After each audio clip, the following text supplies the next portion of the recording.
No nii, tundub, et ilmad on soojemaks läinud ja see tähendab seda, et särg võiks hakata massilisemalt mujale ka liikuma kui ainult tuudis. Ja selleks, et särgi püüda, on VFissi kauplustes igasugused erinevad käsiõngeridvad.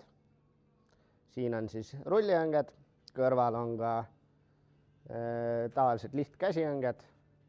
Vähe sellest on ka igasugust valikut ujukeid, kergemaid, raskemaid, valikut on.